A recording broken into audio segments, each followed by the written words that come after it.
Okay, hello everyone. My name is Samina Rose, and today I'm going to talk about the religion of objectivity, how scientific legitimacy becomes epistemic hierarchy. So when we talk about the intersection of humanities and science, we often frame it as if it's a battle between emotions and facts. As if one side is just about feelings and the other one is the reality. But I want to suggest that the real conflict is much quieter. It's not about truth versus fact, but rather it's about who gets to declare their mythic a reality, who has the power. And in that sense, objectivity often behaves less like a mythic and more like a religion. Now, I want to be very clear from the beginning that I'm not against science, and the issue is not science itself. Science is one of our greatest discoveries, the greatest thing that help us learn about the cosmos, about ourselves, about everything. The issue is not science, but rather it's what happens when one domain-specific method becomes culturally elevated into the total account of reality. And when that happens, objectivity stops functioning as a tool and it begins functioning as an epistemic hierarchy. So I love the word epistemic hierarchy, and I put a quote from Miranda Fricker, I put her name because I use this a lot in my work. It's when some knowers are guaranteed automatic credibility while others are dismissed as unreliable, emotional, irrational, and we see this dynamic constantly, like gender, sex, class, education, where you got your education from. And so we often give authority to institutions and universities, peer review systems, funding bodies, policy, credential experts, and even the marketing and corporation systems control that. So let me give you an example. So a year ago, my research is very interdisciplinary, and I write about the truth teller paradigm, which frames dissent as the most important way for changing the system. And I submitted this research to a couple of different journals. I started with the best ones. But every time I submitted it, it was not a good fit because it's interdisciplinary. The language that we currently have does not really say the same thing, or it's just, it doesn't exist. Like, it's not a problem that what you write about is not yet spoken about. But the problem is how it didn't even get to peer review. And I think that is one limitation of how the system is organized to not even allow all this new information to get into a place where they can be seen. I also have a complaint about funding. It's like, I need to get into a PhD program in order to be able to continue my research. And currently, with everything administrative that's going on, it's getting harder and harder. And on the other hand, we have all these big companies who have a lot of funding, and they can decide who gets it and what they research, and even what they would announce as their discovery. So it's not it's all kind of not working. And then objectivity itself reduces humans to numbers. The religion of objectivity creates checkboxes, artificial linguistic categories that divide humans into race, gender, class, etc., while removing all context. So we actually say laboratory generated inference is considered as legitimate. If we are doing a test on a rat, it's considered legitimate and we can apply it to human beings. But if it's embodied, it's not. If it's instrument mediated, knowledge is authoritative, but lived experience is called subjective. But as human beings, we are not even capable of creating anything objective. So, for example, I mean, even science confesses that. I want to talk about dark matter and dark energy. So, we don't directly know what they are. We just infer this from their gravitational patterns and rotational anomalies and cosmological measurements. And they're only models. They are powerful, mathematically elegant models that are also derived from interpretation. So that brings me to this point. Inference is not a flaw, it is intelligence. But here is also where hierarchy enters. When inference happens inside a laboratory, we call it science. But when it happens inside the body through emotion, intuition, and relational awareness, it is called bias.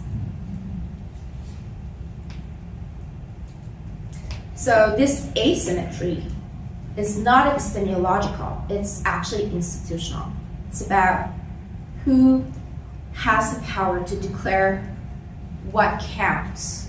I want to also talk about psyops. Do you know about psychological operations? Yes. So like cigarette, they funded research that would muddy the water and bring more doubt into if it really causes cancer. And it was not real science, it was just marketing and their strategy for selling. It was capitalism.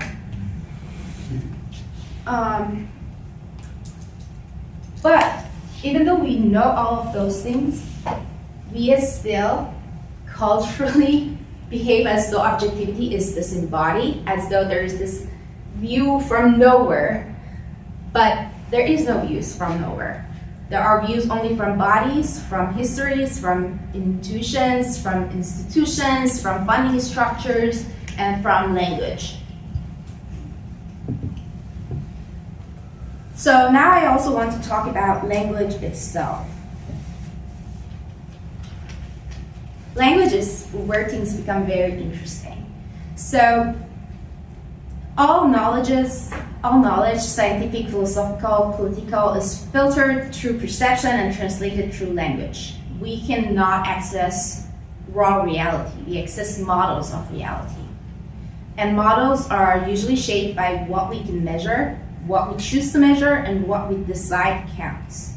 In fact, we created a cage made from language. My theory is that humans were mutated to be able to speak.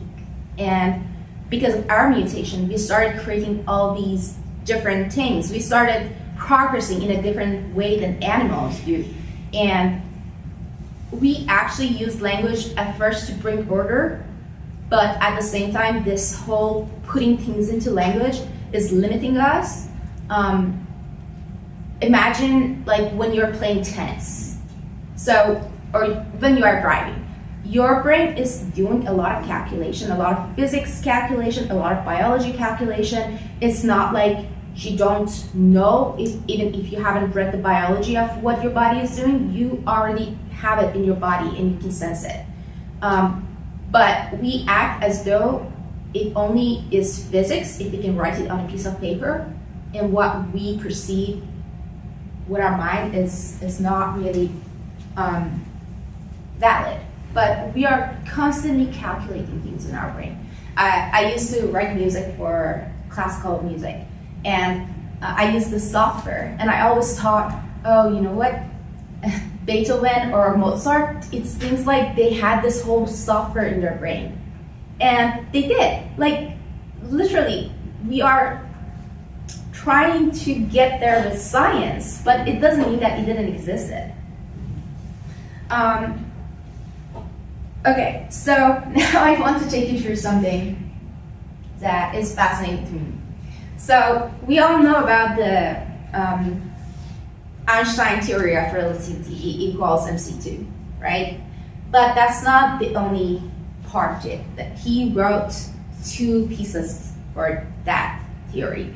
The first part is for objects at rest, and the second one is for objects in motion. But my question is there anything in the world that is not in motion? Yes? No. There is nothing that's not in motion. Everything is moving. Even the galaxies, the stars, the Earth is moving. So, yeah, with that equation that they put in the front of everything, that energy equals matter, it's not really an accurate description. So I try to create this conceptual mnemonic kind of equation myself, and I came up with E total equals E mass plus E motion plus E fields plus E gravity plus E dark plus E information and meaning. And I did sit with this for a little while, and I still felt like this is not really a complete depiction of what reality is. So I came up with another one, which is a lot simpler. That energy is equal to E1, like everything is one, because everything in this world is very interconnected. There is nothing that is not connected to something else. And to assume it other way is short-sighted. So we need to look at science differently. All different categories, math, physics, psychology, are pieces of puzzle that only tell the truth when we see them all in an embodied being. We can't cut off the context out of any being. Like when they ask us to put ourselves into check boxes or fill out a survey to measure something, to make it objective, is it really making it objective, or is it actually creating this hierarchy of what counts? And I also want to say that like a lot of the science we've made, I actually think law is a pseudoscience in a way, because we humans created it to bring justice to the world. But right now it's actually doing the opposite in a lot of senses. Like things like big pharma, religion, patenting knowledge, money system, they all created this cage of language that we have to fit ourselves into rather than them fitting us.